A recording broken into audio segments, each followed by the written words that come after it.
What is going on, everybody? Welcome back to Phones and Drones. So it has been a few weeks since we received our latest Tesla update. That changed today. We just received 2023.2.11 in our Model S.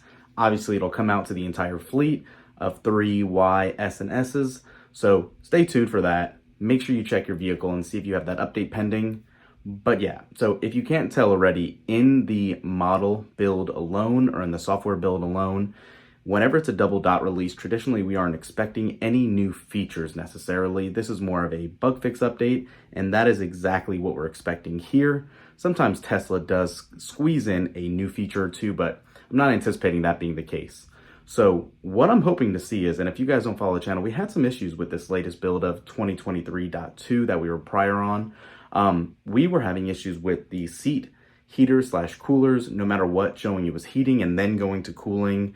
Sometimes the navigation, or I should say even just the GPS on the maps, is kind of junky and wonky. It showed you were actually here, but you were really here, and it was just all over the place, which caused obviously navigation not to be as reliable as it should and it has been in the past. So I'm hoping these updates are fixed.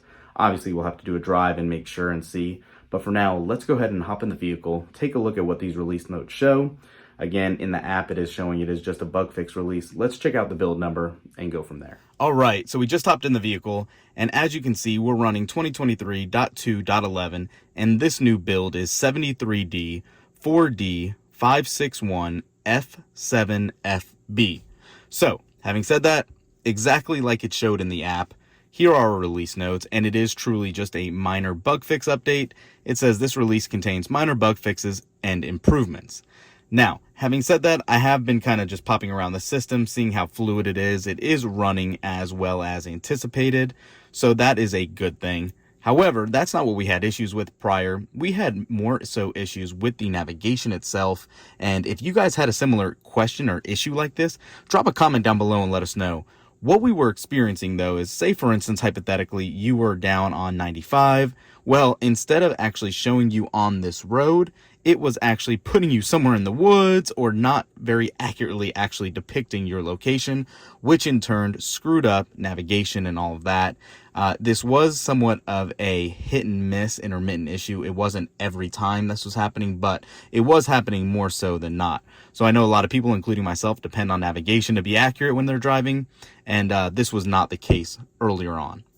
Another issue, too, that I do want to point out is, as you can see down here, obviously, with the new seat heaters and coolers logo, I was having an issue that no matter what, when you set this, whether you went to heat or cool, it was originally always starting on the heating logo. So it was always showing the red squiggly bacons and was never going to cool until after a few seconds. It was very misleading, and it made you think you actually had the heaters on, the seat heaters on, instead of the cool setting. So luckily, it seems so far, just clicking through, that is fixed as well in this update. If you guys had any other issues on the prior build, let us know in the comments below. I don't want to just ramble on this video. I found nothing else or any other issues. One other call out I do want to mention, though, is if you did use Apple Music in the prior build as well, that was causing some issues. It was having error loading issues all the time. Hopefully that is fixed as well. It's a good sign right off the bat that it actually did pull in and try to play music from my Apple Music station since that source was selected. I'm hoping that means this is fixed too, but more times than not, this would error out and just freeze. So aside from those three main issues, that's what I was experiencing. Let me know in the comments down below if you had any other issues as well. Let us know what you want to see in the next major build release for new features as well. That's it for this one, guys. Thanks for watching. We'll catch you in the next one. Peace.